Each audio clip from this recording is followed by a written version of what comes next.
Gulliver screen presenting travel कहानी की शुरुआत में हमें गुलिवर नाम की एक लड़के को दिखाया जाता है जो न्यूयॉर्क में एक न्यूज़पेपर में काम करता है।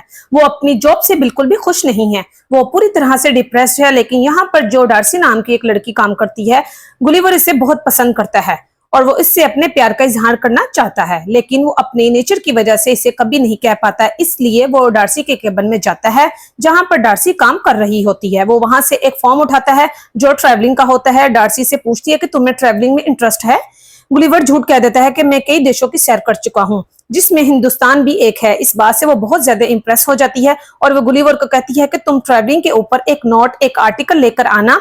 गुलिवर घर जाकर लिखने की बहुत कोशिश करता है, लेकिन इसके माइंड में कुछ भी नहीं आ रहा होता है। इसलिए वो दूसरों के आर्टिकल्स देखकर एक रिपोर्ट बनाता है और डार्सी को दिखाता है। डार्सी इस रिपोर्ट को, इस आर्टिकल को देखकर बहुत खुश हो जाती है और वो गुलिवर से कहती है कि तुम्हें बरमूडा आर्टिकल ट्रायंगल के ऊपर एक आर्टिकल लिखना चाहिए, जिसके लिए तुम्हें वहां पर जाना होगा। और गुलिवर भी वहां जाने के लिए तैयार हो जाता है। अगले दिन वो बरमूडा पहुंच जाता है जहां पर वो एक शिप को रेंट पर लेता है। शिप वाला इसे बताता है कि शिप को कैसे ऑपरेट करना है और वो गुलिवर बरमूडा ट्रायंगल के लिए निकल पड़ता है और वो ओवर स्पीड से आगे बढ़ रहा होता है। लेकिन तभी आधे रास्ते में यानी कि बीच समंदर में इसकी आंख लग जाती है और इसका शिप एक समुद्री तूफान में फंस जाता है। वो गुलिवर जब होश में आता है वो किनारे पर होता है, लेकिन वो दिखता है कि इसके शरीर के ऊपर बहुत सारे छोटे छोटे आदमी चढ़े हुए होते हैं, यानी कि वो बोनों की दुनिया में पहुंच चुका है, जिन्होंने इसी रस्सी से बांधा हुआ है। इसके ऊपर एक बुर्ज भी बनाया गया होता है और इसकी छाती पर जो खड़ा होता है वो बोनों का जनरल होता है।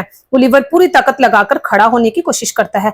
वो खड़ा भी हो जाता है, लेकिन बोने एक बार फिर से इसे रस्सी डालकर खींचकर नीचे गिरा देते हैं और बांधकर अपने राजा के पास ले जाते हैं। गुलिवर को राजा के सामने बांधकर पेश किया जाता है। दरअसल इसका नाम लिलीपुट है और लिलीपुट के लोग समझते हैं कि ये एक जायंट है जो इन सब के लिए खतरा है, इसलिए गुलिवर को बांध दिया जाता है। हालांकि गुलिवर राजा को समझाने की कोशिश करता है कि वो एक आम इंसान है, वो कोई जायंट नहीं है, लेकिन इसकी बात पर कोई भी विश्वास नहीं करता और उसे एक गुफा में बंद कर दिया जाता है। यहाँ पर पहले से कैदी होता है जिसका नाम हर्षिव है। ये लिलीपुट का ही पड़ोसी है, यानी कि ये भी एक बोना है। गुलिवर इससे पूछते हैं कि तुम्हें कैद क्यों किया गया है। हर्षिव बताता है क्योंकि मैं राजकुमारी से प्यार करता हूँ और यहाँ का जो जनरल है वो राजकुमारी का मंगेतर है, इसलिए जलन की वजह से इसने मुझे यहाँ पर कैद कर दिया हुआ है। अब यहाँ पर जनरल आ जाता है। गुलिवर इसे देखकर बहुत गुस्सा होता है और उसे कहता है कि तुम एक बेवकूफ इंसान हो, लेकिन जनरल को बेवकूफ का मतलब नहीं पता होता। इसलिए वो गुलिवर से पूछते हैं कि बेवकूफ का मतलब क्या होता है। गुलिवर कह देता है कि इसका मतलब एक समझदार इंसान है, जिससे जनरल को बहुत गुस्सा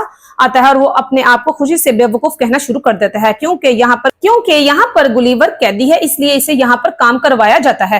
खेतों में जहां पर बैलों को लगाना चाहिए अब गुलिवर को लगाया जाता है और इससे खेती करवाई जाती है। और ठीक इसी वक्त दुश्मन यहाँ लिलीपुट पर अटैक कर देते हैं, लेकिन इस कोर्ट की सीना को कुछ भी समझ नहीं आता। दुश्मन पैलेस में आग लगा देते हैं, साथ ही वो पैलेस में घुसकर राजकुमारी को किडनैप करने की भी कोशिश करते हैं।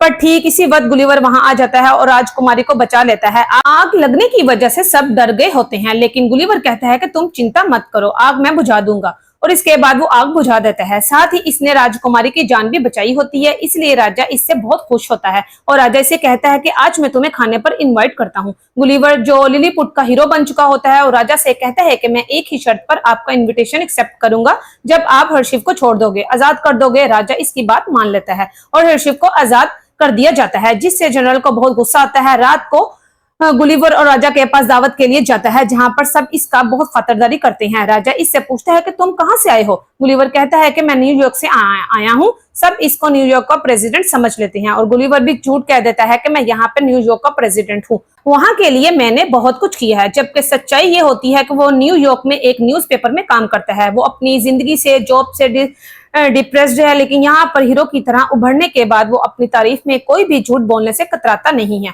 राजा गुलिवर से बहुत ज्यादा खुशी है, इसलिए इसके लिए आलीशान घर बनाया जाता है जहां पर हर एक चीज मौजूद होती है। जाती से कहा जाता है कि हम तुम्हारी बोट ढूंढ लेंगे। यहाँ पर हर्षिव की और गुलिवर की अच्छी दोस्ती हो चुकी है। गुलिवर जानता है कि होशी और राजकुमारी को पसंद करता है, इसलिए वो तरीके बताता है कि किस तरह से राजकुमारी को यकीन है कि अगर जो गुलिवर ने कहा है, इसने कहा, तो वो राजकुमारी को इम्प्रेस कर सकता है। लेकिन गुलिवर को यहाँ पर न्यूयॉर्क का प्रेसिडेंट समझा जाता है, जो कोई भी बेवकूफ इंसान तो हो नहीं सकता, कोई बेवकूफी भरे तरीके बताता है। हर्षिव भी पूरी शिद्दत से इसे फॉलो करता है, पर हैरानगी की बात यह होती है कि राजकुमारी इससे इम्प्रेस भी हो जाती है, जो गुलिवर की बोट को ढूंढ लेता है, क्योंकि वो जल्द से जल्द यहाँ से गुलिवर को दफा करना चाहता है। और गुलिवर अपने शिप के पास जाता है, वो देखता है कि वहां पर इसका सारा सामान है, जिसमें इसका सेल फोन भी है, और वो देखता है कि सेल फोन में डार्सी का एक वॉइस नोट है। जब वो उसे सुनता है तो उसे पता चलता है कि डार्सी इससे बहुत नाराज है, क्योंकि वो वक्त पर वापस नहीं पहुंचा, जिस वजह से डार्सी को भी इसका काम करना पड़ेगा, और वो भी बरमूडा ट्रायंगल के लिए निकल पड़ी है। अगले दिन दिखाया जाता है कि लिलीपुट पर दुश्मन देश हमला कर देता है। इस वक्त गुलिवर अपने घर पर होता है, तभी इसके पास हर्षिव आता है और वो उसे बताता है कि राजा ने तुम्हें यहाँ का जनरल बना दिया है, हमारे देश के ऊपर दूसरे देश ने हमला किया है, हमें तुम्हारी मदद की जरूरत है। अब गुलिवर हीरो की तरह समंदर के किनारे जाता है, जहां पर दुश्मन देश के बहुत सारे शिप्स होते हैं।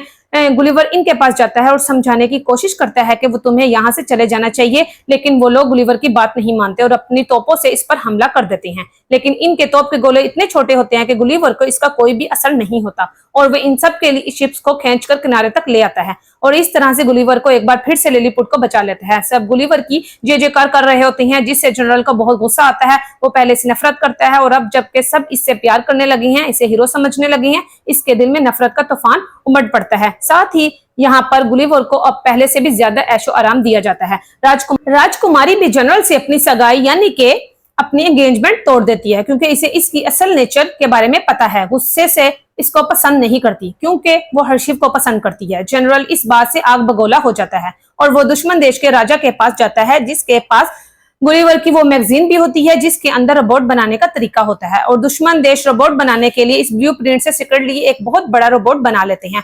रोबोट बनने के बाद वो एक बार फिर से लिलीपुट पर हमला करते हैं और इसे अपने कब्जे में ले लेते हैं। साथ ही वो विशाल रोबोट जिसके अंदर बोने लोग हैं, वो इसे गुलिवर को उठा लेते हैं। जनरल गुलिवर को इसका पूरा सच बताने के लिए कहता है। गुलिवर बता देता है न्यूयॉर्क प्रेसिडेंट नहीं है, बल्कि वो एक न्यूज़पेपर में काम करता है। और इसके बाद जनरल इसे बांधकर समंदर से एक ऐसे आइलैंड की तरफ छोड़ देता है जहां पर कोई भी जाने की हिम्मत नहीं करता। गुलिवर समुद्र के किनारे पहुंचकर बहुत खुश होता है। इसे लगता है कि अब वो अपने जैसे इंसानों के बीच में पहुंच चुका है, और इससे पहले कि वो किसी इंसान को देखता है, ऊपर से एक बहुत बड़ा गिलास इसके ऊपर आता है, जो इसे कैद करके ले जाता है। और इसके बाद गुलिवर को दिखाया जाता है, जिसको लड़कियों की ड्रेस पहना दी गई है, और वो घर से बाहर आता है तो देखता है कि वो एक डॉल हाउस के अंदर उसके सामने एक बहुत बड़ी लड़की है, यानी कि वो पहले बोनो के देश में चला गया था और अब वो जायंट्स के देश में आ गया है, जहां पर वो खुद एक छोटा सा बोना है। तभी हर्षिव इसके पास आता है और बताता है कि जिस तरह से तुम हमारे आइलैंड हमारे देश में पहुंच गए हुए हो, इस तरह से डार्सी भी वहां पर पहुंच गई है, लेकिन जनरल ने इसे बंदी बना लिया है। साथ ही राजा को भी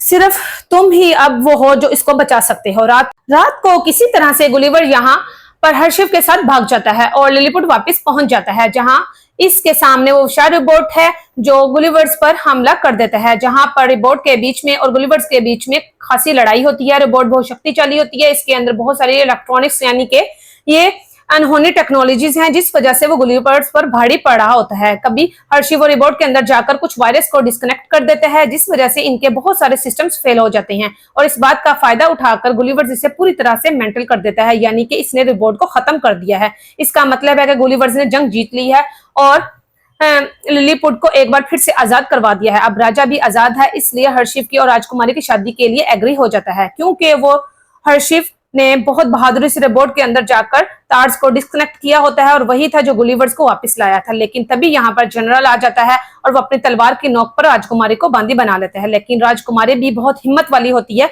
और वो उसे एक पंच मारती है, जिस वजह से वो जमीन पर गिर जाता है। वही डार्सी और गुलिवर्स को दिखाया जाता है। डार्सी गुलिवर से बहुत ज्यादा इंप्रेस होती है। ये दोनों अपनी शिप से वापस न्यूयॉर्क यानी कि इंसानों की नॉर्मल लोगों की दुनिया में आ जाते हैं, जहां पर डार्सी और गुलिवर्स को दिखाया जाता है जो एक दूसरे का हाथ पे हाथ रखकर हिंदुस्तान तक घूमकर आ चुके होते हैं। वो एक ट्रैवलर है, अब वो सच का ट्रैवलर हो चुका है और एक बहुत बड़ा राइटर भी है। ये दोनों यहाँ पर प्लान करते हैं कि इन्हें अब कहाँ जाना चाहिए। इसके साथ ही कहानी यहीं पर खत्म हो जाती है। तो दोस्तों, मेरी ये कहानी आपको कैसी लगी है, अच्छी लगी है तो कमेंट में जरूर बताइएगा। शुक्रिया।